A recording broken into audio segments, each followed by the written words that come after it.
This is the Sevenoaks Panto Podcast. How do I look?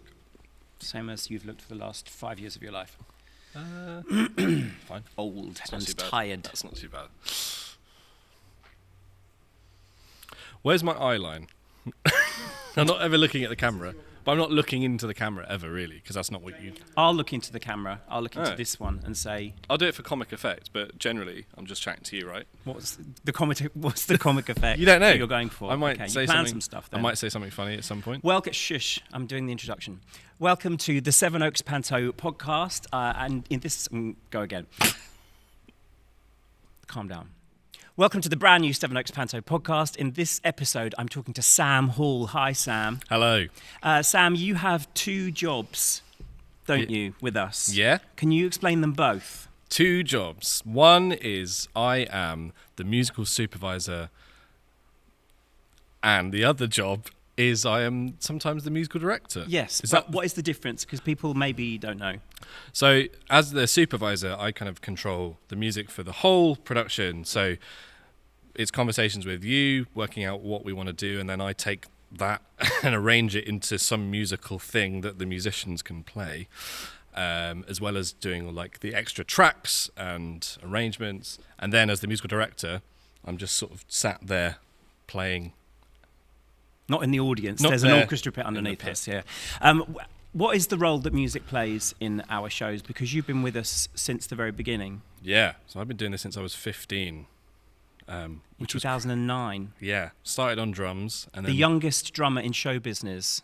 We had to get a license for you. Yeah, but look how far we've come. We're still here. We're still here. So, music in our shows. Yes. So music has a really important role to play in pantomime because pretty much everything is underscored.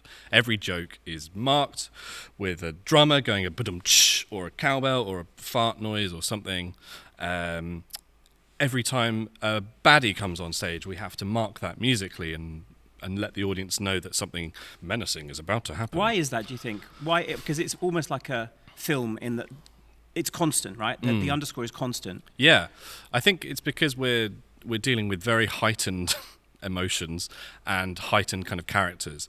So if we were to have no music, I think it would feel very flat. It would be like watching a film with no Yeah. soundtrack. We're a really boring play.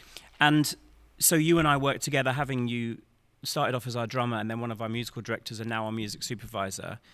Music is really where, other than the title, like I decide that it's going to be Robin Hood this coming year. And then the next thing to happen is music. Yeah. So you'll send me a playlist normally of questionable choices that I'll think, is that going to work? And then somehow, after conversations and sort of getting into it, we find a way, and I see what you were thinking in the deep vaults of your... What does that feel like when I send you that play? Do you open it straight away or do you think, oh, it's too early, I can't open this yet? I generally do just open it straight away, just to sort of rip the Band-Aid off. And this year I was kind of, oh, okay, all right, we're going to do that, are we? Okay, that's interesting. But yeah, in previous years, there's been loads of songs that I've never heard before, and actually I've grown to love, like making them for this show. Over the last few years, what's the song, if there is one, that you saw in the playlist that you then thought, there's absolutely no way that this should be in a pantomime ever, and then it worked? Or is that list quite long? Yeah, it's very long. Off the top of my head, probably a couple of years ago when we had Teardrop by Massive Attack as the opening to Snow White. It was incredible. Which was very cool because we were going for a very cinematic opening and quite dark, and I'm sure some kids were probably terrified, but that doesn't matter. It was, Snow White was dark. It was dark. I was in a dark place. Don't worry about it. Do you want to talk about it? No, thanks. Okay. So those music choices, do you have I know we work together on this, but do you think that we have rules for when there should be a song or what the song should be? How do we use the songs particularly? Because traditionally, you would just have a song so that someone could do a set change behind a front cloth and then you go into the next scene. I mean, you've always said that in panto, songs work in two ways. So it either moves the story along or we tell a joke. Mm-hmm. So sometimes that's called a corridor song, is where the song, you're kind of moving through this corridor and then you've reached somewhere else by the end of it. Or sometimes it's just a kind of what we could also call a park and bark. Wow. Which is a nice little phrase. Explain park and bark. It's just someone parking and Barking. Give me okay. So, what is your favourite corridor song that we've had in the last few years, and how we use that to move in the story? With there's cow. The cow. Cow There was a cow in Jack and the Beanstalk. Yep. I feel like something happened with a cow. We traditionally the cow gets sold quite early in the story. Was it Ellie Mills singing "What Was I Made For"? No, maybe. I can't think of any. Was that you faking it? No. Well, like at the beginning of last year's show, we went from Hong Kong Airport. We did. All the way to London via a massive medley. Yes, a 6 or 7 minute flying medley. Mm-hmm. Yeah, I guess that did tell quite a good story of your journey from Hong Kong to London. Thank you for that So interjection. You're very welcome. So while we're talking about songs then, so yes, we either have to progress the story or we tell a joke. So when Ant and I, as Dame Elaine and Silly Billy, did I Wish last year, yes. that was a joke. Just a joke. It was just us rapping and it was funny. Yeah. What's your favourite musical number? Like, let's talk kind of post-COVID because we're in our kind of second half of our getting up to being 20 years here. I think I'm sweating. It's very hot. It is the hottest day of the year. Can I get some powder, please? Let's just keep talking, Okay. and the powder can be part of it. That's fun. So I think favourite ever arrangement was "You Get What You Give" by the New Radicals. Yes. Powder for Powder's here. Miss Hall. Thank you. Thanks, India. Thanks so much. Yeah, because kind of a classic indie rock kind of song from the early noughties. Yeah. How's that going to work in a panto? You just make it swing. And then suddenly you add like panto brass and you add stabs and you add things and it becomes this massive, epically camp opening You should number. explain panto stabs. Panto stabs. So, okay, well, normally if you have a song that just goes dun dun dun dun dun dun dun dun dun dun, it would just keep going like that forever. But you could go da da ba da ba doo da ba doo da do do do do ba doo do ba doo da. How long was your private education? How many years? I went to the Royal College of Music. Yes, you did. Yes. I was listening to the Chris Moyles show Platinum Hour on a Friday morning, and that song came on, and I was like, oh, obviously that's the opening to Jack and the Beanstalk. And actually, we should release that because it's almost not better than the original, but it pretty much It's better than the original. is better than the original. It's better than the original. It's brilliant. A song you've really hated? It's normally... The songs I generally like the least tend to be like the opening of Act 2, where we've picked some sort of like new, like flavour of the month number. Dua Lipa, usually. Some sort of like just very generic pop song that doesn't really do anything dramatic. I mean, I always try and make them as dramatic as possible, add like special effects and lightning sounds and extra kind of timpani and stuff. But I think those are maybe my least favourite moments. I like the ones that kind of either is like a really banging tune or like can really tell a fantastic piece of like theatre in like a 3-minute crazy version of some 90s song. In the talking of theatre, in the use of music in our shows, how much do you feel like we stay in traditional panto world versus how much are we almost trying to be a musical? What are your thoughts on that? I think there's a balance. I don't really go and see a lot of other pantos, so I don't really have a lot of reference. I kind of only really know what we do, and it's kind of all I've known since I was 15. But yeah, I think there's definitely moments where we tread into the world of musical theatre where it becomes really about sort of storytelling and not just like singing a song. But then there's other moments where we do, 12 Days of Christmas. Yes. And like the classic pantomime song routines or, what have we not done for a while? If I Were Not in... Wherever We Are, yes. We haven't done that for a minute. And the wall one. Foolie Wall. The last time we did that was... I mean, we did... They're panto gags that are hundreds of years old, some of them. We don't always do the ghost routine, but the ghost routine is hundreds of years old. Some kind of slapstick routine we'll always put in there, but often that will have a musical element to it. I think it's always nice for an audience to have like a foot in each thing, so they feel like they're seeing something that is fresh and original, but they also do still have a sense of tradition. So like even just having a little bit of like cha piano sometimes for some underscore numbers, it just kind of helps I think it makes everyone feel connected to that old school kind of panto tradition that they probably grew up with as well. And then moving into underscore, what's your process for theming it and building a structure so that it's not just random umchar, but it does also feel like a bit soundtracky? What's your process for making all of those underscore moments? So often we'll take the theme of whoever that character's song, so we'll often take that character, whatever their main song is in the show, that will become their underscore theme. Mm-hmm. So we'll then take that melody and we might kind of transpose it over different keys or re-harmonize the chords underneath, and but generally sort of try and find a mood for that character. And then it'll be about orchestrating it for the different instruments. So we normally have a woodwind player, a percussionist playing loads of like drum kit as well as loads of tune percussion. And then last year we had trumpet and guitar player. So it's about kind of spreading the different sort of textures for each character as well. And of course, we don't have a full orchestra in the pit. We can't afford one. We sometimes have 2, 3, maybe 4 musicians. So how far in advance are you thinking about, okay, well, actually, we need some strings in this scene that's not a song, it's a monologue from the baddie, or like, how do you then layer all of that other stuff up? I think it kind of comes instinctively when we start to do it in the room. You hear how the actor says those lines, and you kind of want to match their intensity. So often, if it's a baddie, we'll use a lot of kind of low strings and kind of menacing voices. If it's a fairy, we'll probably go high and twinkly with a nice kind of like fairy bell kind of patch thing. If it's a hero, heroes tend not to have underscores and play-ons, weirdly.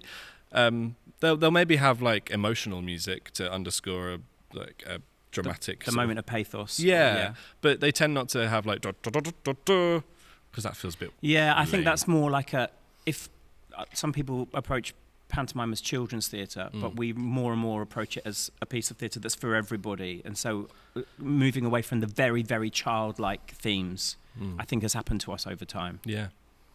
We're going to... Oh, I've been told to wrap up. We're going to have a message from our sponsor, and we'll be back with Sam Hall just after this. It's the Sevenoaks Panto Podcast at sevenoakspanto.com. This podcast was brought to you by Stag Cinema in Sevenoaks. I don't go to the normal cinema. I go to premieres with celebrities and free champagne. But you're probably just normal, so you should go to the cinema where you belong. Go to stagsevenoaks.co.uk. It's the Sevenoaks Panto Podcast at sevenoakspanto.com. Welcome back to the brand new Sevenoaks Panto Podcast. I'm with Sam Hall, our musical supervisor and sometimes musical director. Let's start the second half with some quick fire questions. Now, I did give you time to prepare, so you should know the answers. Okay. Standout principal performance, let's say since the year 2000.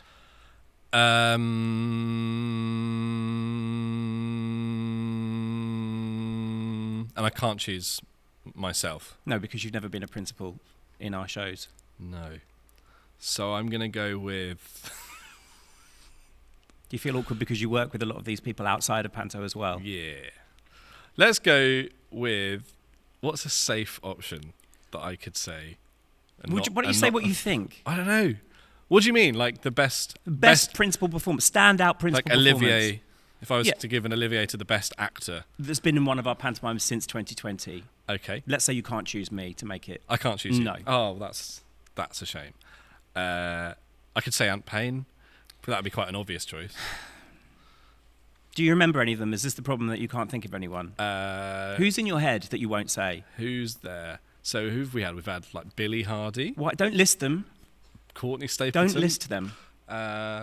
Okay, Mel let's move Jakes. Mel Jakes. on. Your favourite title, your favourite subject for a pantomime? Subject? The title. I love Aladdin. Yeah, I enjoyed our Aladdin, actually. It's a great show. Your favourite medley that we've ever done? We traditionally would either start the show or end Act 1 with a big medley sequence. Yeah. Favourite ever? I am going to go pre-COVID. Okay. Because I didn't really know this artist as well as I did after doing the medley, and that was Prince. The Prince medley is That's a long time ago. It was Sleeping Beauty. I Yeah, it think. was incredible. Amazing medley, and yeah, I didn't really know Prince before then, but then getting to know the music through them was very cool. What 3 things would you say are essential, particularly to our brand of pantomime? So what are the 3 ingredients that make our shows what they are? Sorry. A lot of odd noises. Don't worry about it. For anyone listening to this Just podcast, it's going to be quite uncomfortable if anyone listens. Who's listening? Not me. Hi, Mum. I'm going to say the first thing is punchy, contemporary edged music. Okay, yeah. The second thing is stunning, contemporary visuals. What's wrong with you? I don't know, I'm panicking. I did think about this earlier. Our shows use amazing video wall and all that kind of stuff. I'm sure you'll talk about that in a different episode. But I think that is a real standout. Yep. And then I think it's the people that you choose and have on stage. We have such a small cast in kind of the scheme of things, but it's a real select, beautiful bunch of incredibly talented people, and I think that's what makes the shows very special. One thing that we've never done that you would love us to do? Oh, well, I mean, we've talked about it many times, and it's obviously budget permitting, but having a big old band. Yeah. Wouldn't that be fun? What a dream. Completely open pit, huge 10-piece or something. I've worked out my ideal is a 12-piece. 12-piece. I mean, that's great, yeah. I have a list in my head of exactly what that would be made up of. That'd be amazing. We could never do it. If there's any investors out there that would like to waste your money on a band. On a 12, okay. And what is it that keeps you coming back? Because you were with us in 2009. You were a drummer for us. Then you went away and did some other venues for us when we used to produce pantomimes around the country. Then you came back because you have a very successful career as a musical supervisor, musical director in the West End. So why do you come back every Christmas? I think the end of January is, you have to pay your tax bill. And it's I'm joking. This building means a lot to me because it was my first ever experience of working on a show, and then you gave me my first ever chance to be an MD in Weymouth, and probably without those opportunities I wouldn't be in the West End working on those kind of things. It also happens to be that I met my wife here.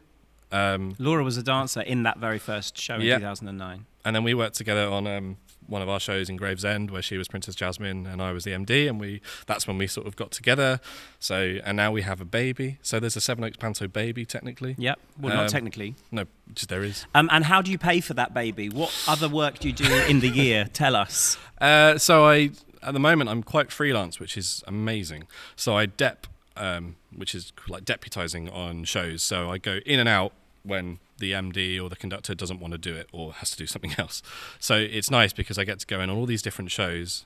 So for example, this week I'm doing Hadestown Tuesday, Wednesday. Thursday I'm doing Rocky Horror. Friday I'm doing Come Alive, The Greatest Showman Circus Spectacular. So it keeps your mind and musical career like very varied, which is the hardest thing about doing shows, is where you're doing 8 shows a week of the same thing. And it can get quite tiring. And if you had to get stuck on one show for a year, and it's any musical of all time that's ever been written, which one would it be? Probably Hadestown. It is the most satisfying show to play musically. You get to play accordion and a real upright piano on stage, and it's just the best kind of music. But I also recently did a production of One Day up in Edinburgh, which is a really special show that we hope is going to come to London in the future. And that would be a lovely one to do as well, to sort of kind of, And how about you in your own writing? Yeah, I'm actually currently writing a new musical for a theatre up north, which I can't say too much about at this stage, but it's a very exciting creative team that I'm quite shocked to have been asked to be part of, to be honest. But it's because of your work on Sevenoaks Panto. Yes. Yes. A lot of underscore. Yeah, sure. So that's very exciting. I'm also scoring some short films, and I'm also writing music for a game, which is kind of being released on Xbox and Nintendo Switch very soon. So yeah, lots of writing projects, arranging projects. I'll do anything for cash. Oh, I'm also an award-winning musical comedian. We haven't talked about this, and we probably should. Shots at the Dragon. So I don't think we should talk about it because it's not very family friendly, is it? No, it's not. As if this podcast hasn't been awkward enough, let's finish the chat with you asking me your prepared questions that I asked you to prepare before you came. So, why do you do this every year? Doesn't make, financial sense. Not really, no. You know what? All of us go off and do other things. I work on cruise ships. You work in the West End. Simon, who is our designer, also actually works for cruise ships, making beautiful video wall. Daisy has her own business. She runs a chain of Pilates studios. She's our choreographer. Ollie, head of Spacebar, we must not forget, is a musical genius. But we all come back together, and I think it's because it's the thing where we don't have to compromise or make something for someone else. We make it ourselves. Obviously, we're restricted by budget, but we're not restricted by someone else saying, I'd like it like this. It's creative freedom. And the day when, and nothing is forever, but the day when we don't come together to make the Christmas show, there's so much language, even the way we describe things. It's not even musical language, but I would say to you, like, we need some more dad and do dats, and you would know exactly. Yeah. Or I would say to Daisy in the choreo, no, we need a do-si-do here. We know what we're talking about, and the day when we stop doing that, it'll be a waste of a shared knowledge and practice. Yeah, I think it's a very special group of creatives, and you're right in that you don't often get the chance to be this creative and make something really fun and have a fun theatre to. And it has to be fun because we do it 3 times on a Saturday, 3 times on a Sunday. It has to be fun. Absolutely more. Next question. What is your favourite costume you've ever had? Can we show a little picture of it? Yeah, we'll cut in some stuff. And we'll probably cut in loads of the songs we've been talking about. Great. Simon, who's going to make this podcast, is going to make it really dynamic and interesting to watch. That's exciting. And listen to. I can't wait for that. On all platforms. My favourite costume, it was the year that we invested in me having padding for the first time. And it's ridiculous, but it was like a bunny outfit, pink bunny outfit. It was so much fun to wear. It was so liberating. And then in that bunny outfit, I did a 90s medley, and we were doing like cracking out choreo. That 90s R&B medley was a lot of fun. That was a great medley, yeah. Yeah. Last question. And it's got to be a good one because it's the end of the podcast now. So. If you weren't doing cruises or pantomimes in another life, what do you think you would have done? I would really love to buy a tiny little small holding in the Lake District and look after animals and bake pies and climb mountains. Lovely. Very wholesome. Very wholesome. Or stripper. So thank you very much, Sam Hall, for being with us. And thank you if you are still listening to or watching the very end of this podcast. Tune in for the next one where we'll be talking to some other creatives from Sevenoaks Panto. Thanks, Sam. Thank you. You can relax now.